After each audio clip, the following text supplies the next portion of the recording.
Smile, सारी बस ध्यान से सुनना सारी डिटेल्स। 100 मिलियन स्माइल हमारी किस समय दुख में बदल जाती है?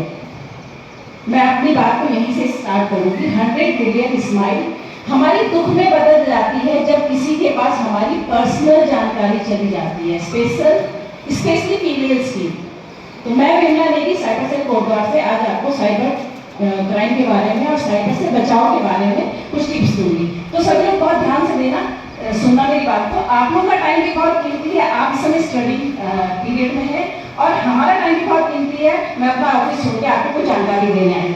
100 मिलियन स्माइल हमारी किस समय दुख में बदल जाती है? जिस समय किसी महिला की कोई पर्सनल जानकारी से आप समझ सकते हैं कि आपकी क्या पर्सनल जानकारी लीक हो जाती है या किसी के पास चली जाती है। एक महिला सिर्फ एक कंडीशन में झुकती है, जब किसी आपकी कोई पर्सनल जानकारी, कोई पर्सनल फोटो, कोई पर्सनल बात, कोई पर्सनल चीज किसी के पास चली जाए और वो आपको ब्लैकमेल करे। आप मानते हैं इस बात को बच्चों? जान छान के देख रहे हैं। आप मानते हैं इस बात को? हमें क्या चीज का ध्यान रखना है? आप सब सोशल मीडिया यूज करते हैं? आप इंस्टाग्राम यूज करते हैं? करते हैं। आप इंस्टाग्राम यूज करते हैं, फेसबुक यूज करते हैं। अपना नहीं करते हुए अपनी मम्मी का करते हैं। डायरेक्ट मैं धुआं भरा के बात नहीं करूंगी, टाइम कम है, उन्हें भी बोलना है। हम डायरेक्ट फेसबुक, आपने इंस्टाग्राम से किसी ने चैट की, आपने बहुत सारे प्लेटफॉर्म्स हैं जिससे आपने किसी से चैट की, चैट रूम पे, मैसेंजर को चैट रूम भी बोलते हैं। आपने वहां पे किसी से चैट की, आपकी किसी से दोस्ती हुई और उसके बाद फिर आपने उससे बातें स्टार्ट की और उसके बाद आपकी कुछ पर्सनल तस्वीरें चली गई, आपकी कुछ पर्सनल। सबसे पहली बात है कि आपको ऐसा कोई काम ही नहीं करना है, आपको कोई अपनी पर्सनल जानकारी देनी ही नहीं है जिससे कि आप बाद में प्रॉब्लम में पड़ जाएं। एक मैंने कहा ना, 100 स्माइल दुख में तभी बदलती है जब आपकी कोई पर्सनल जानकारी किसी बाहर वाले के पास चली जाती है और वो आपको ब्लैकमेल करना स्टार्ट कर देता है।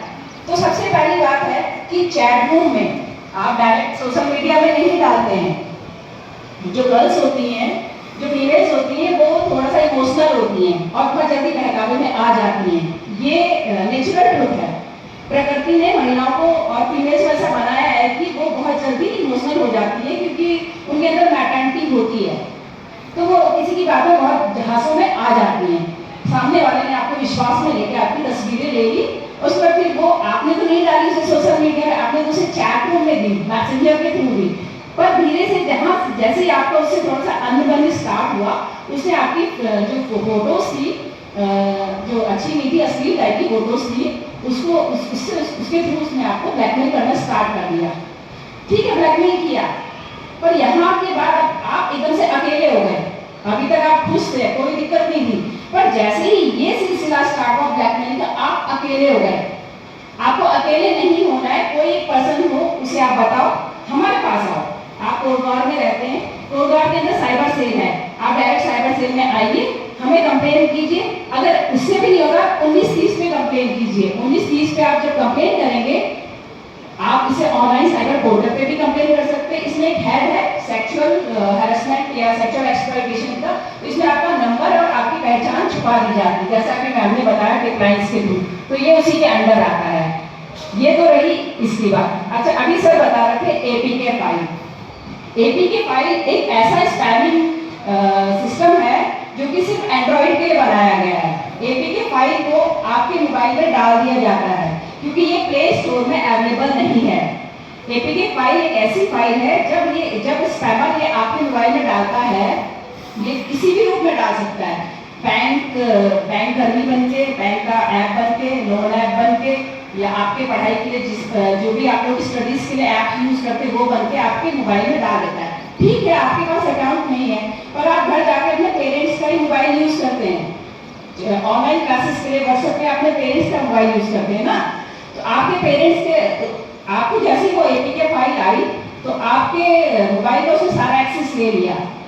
एपीके फाइल जैसे ही आपके मोबाइल में आती है तो वो आपके मोबाइल का क्या क्या एक्सेस ले सकता है। आपके मोबाइल का आप कीबोर्ड जो उसका कीपैड है उसमें क्या टाइप कर रहे हैं वो देख सकता है, आपकी फोटो गैलरी देख सकता है, आपकी कॉन्टैक्ट लिस्ट देख सकता है। इसके थ्रू वो आपका यूपीआई को एक्सेस कर सकता है। आपके पेरेंट्स के जो मैसेजेस हैं उनको पढ़ सकता है, ओटीपी को फॉरवर्ड कर सकता है, ओटीपी पढ़ सकता है। तो जो मेन होता है हमारे लिए क्या होता है, ओटीपी होता है। ओटीपी होता है हमारे लिए में, तो ओटीपी जब उसने देख लिया तो वो आपका जो बैंक का अकाउंट है उसे एक्सेस कर सकता है, उसकी इंटरनेट बैंकिंग चालू स्टार्ट करके उससे सारे पैसे ले सकता है। हमारे पास ऐसे बहुत सारे केस आए हैं। तो सोशल मीडिया में लिमिटेड जानकारी आपको शेयर करनी है। बच्चों के अंदर बहुत सारा क्रेज रहता है कि आजकल क्योंकि जब हम फेसबुक, इंस्टाग्राम या यूट्यूब चलाते हैं तो उसके बीच बीच में आता है कि घर वैसे बैठे पैसे कमाइए आप। तो हर कोई सोचता है कि आप पैसे कमा लेते हैं, क्योंकि वो घर बैठे बैठे 30 से 25 हज़ार कमाए। तो जब आप उस ऐड को आपने क्लिक किया तो आपको जस्ट एक व्हाट्सएप में कॉल आ जाएगी या आपको एक मैसेज आ जाएगा। आपको हम लोग बार बार ये कहते हैं कि कोई भी लिंक जो आपको प्ले स्टोर के थ्रू नहीं मिला है, व्हाट्सएप में मिला है या मैसेज में मिला है, उसमें क्लिक मत करो, क्योंकि वो स्पाई है। वो क्या है, स्पाईवेयर है। अगर आप जैसे ही आपने उसमें क्लिक किया, आपके फोन की सारी जानकारी उसमें चली गई। पहले हम क्या करते थे कि हम लोग की पहले फोटो एल्बम होती थी। आप लोग को तो नहीं पता, आप लोग तो अब कंप्यूटर युग में चल रहे हो, पर जो हम लोग थे हमारी फोटो खींचते थे, एक प्रॉपर कैमरा से फोटो होता था, फिर उसको धुलवाते थे, रील्स को निकलवाते थे, वो फोटो एल्बम में लगती थी। उसे हम कितने लोगों को दिखाते थे जो हमारे जानने वाले होते थे। पर इस समय क्या है कि आपका फोन एक ओपन सोर्स हो गया है। आपका फोन क्या है, ओपन सोर्स है। आपकी फोटो एल्बम, एल्बम से फोटोज गायब हो गई है और फोन पे आ गई है। आपकी फोटोज एल्बम गायब हो गई है, फोन पे आपका डेटा आ गया है। तो वो डेटा आपका सिक्योर है, मानते हैं?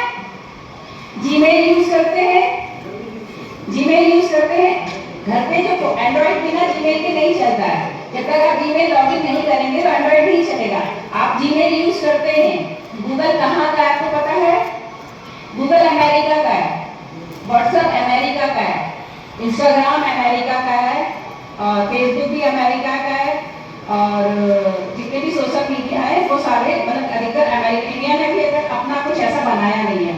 तो जब आपका फोन गूगल जीमेल से चलता है, गूगल के पास हमारी सारी जानकारी है। आप मानते हैं?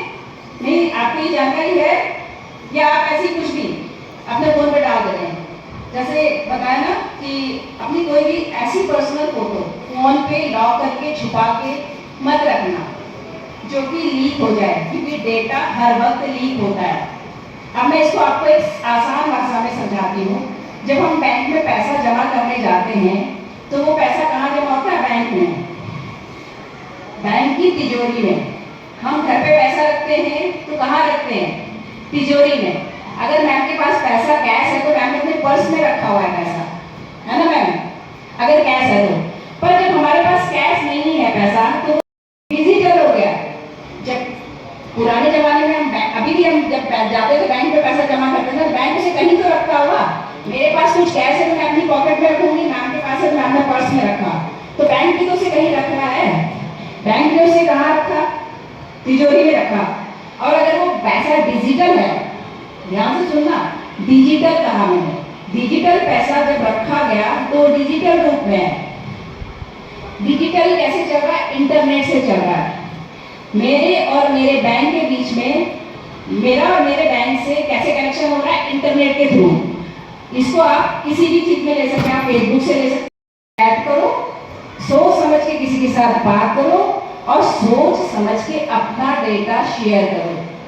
अगर आप ये सोच रहे कि आपने इंटरनेट में कोई चीज उसको दी है, जैसा कि मैंने बताया, ये अपराध है। किसी की फेक आईडी बना के उसमें गंदी तस्वीरें अपलोड करना भी एक अपराध है। मॉबिंग करना, आपको आपकी टीचर्स ने आपको आपकी किसी टीचर ने डांटा, आप गुस्सा है, आपने कहा मैं इनसे बदला लूंगी। आप घर में गए, आपने एक फेक व्हाट्सएप आपने एक फेक इंस्टाग्राम बनाया, अकाउंट बनाया और उसमें आपने मैडम की फोटोज वगैरह मॉप करके लगा दी। ये काम कभी मत करना, क्योंकि साइबर क्राइम वाले हम बैठे ही इसलिए हैं कि पता लगा सके। ये मत सोचना कि आपने फेक अकाउंट बना दिया है तो कुछ नहीं पता चलेगा। मेटा सारी डिटेल दे देता है। मेटा का प्लेटफॉर्म है, जिसका प्लेटफॉर्म होगा वो डिटेल उससे मांगे, वो सारी डिटेल दे दो। कहीं ना कहीं आप अपराध कर चुके होते हैं। तो मेंटालिटी को सही रखो, अपने माँ बाप जो आपके पेरेंट्स ने आपको संस्कार दिए हैं उन पे चलो। डिजिटल दुनिया में सोच समझ के कदम रखो। डिजिटल दुनिया में उतना ही अपना डेटा शेयर करो जितने में आप संभल सको और अपने आप को संभाल सको। मैंने कहा ना, 100 मिलियन स्माइल को दुख में नहीं बदलना चाहिए। आप मेरी जानकारी आप आगे साझा करें, अपने पेरेंट्स को बताएं और घर में एक बच्चे ने अगर सुना है मेरा बात ध्यान से तो वो पूरे परिवार को बचा सकता है, साथ में अपने दोस्तों को भी बचा सकता है। फेक मैसेजेस, स्पैम मैसेजेस और SMS जो आते हैं बल्क में, उन पे ध्यान नहीं देना। कभी आपको कुछ लगे कि ये गलत है या इस पे ये डाउटफुल है, उसे ब्लॉक कर दो, मत बात करो। हमारे पास आओ, आपको कोई राय चाहिए हो तो आप साइबर सेल कोटद्वार आ सकते हैं। हमारा टोल फ्री नंबर है 1930। आपको किसी प्रकार की फाइनेंशियल फ्रॉड, साइबर फ्रॉड संबंधी कोई दिक्कत होगी तुरंत 1930 पे कॉल कीजिए, और नहीं तो आप नज़दीकी साइबर सेल या थाने में जाके अपनी सूचना दर्ज करा सकते हैं। इसके अलावा अगर किसी बच्चे के मन में कोई डाउट है सोशल मीडिया संबंधी, फेक अकाउंट संबंधी या कोई हैरेस हो रहा है तो मुझसे आके बात कर सकता है, मिल सकता है। मैं साइबर सेल कोटद्वार में बैठती हूँ। पर्सनली अगर यहाँ पे भी मिलना हो तो हम मिल सकते हैं, आप बात कर रहे हैं मुझसे, ठीक है? किसी के मन में कोई डाउट हो तो। Thank you so much.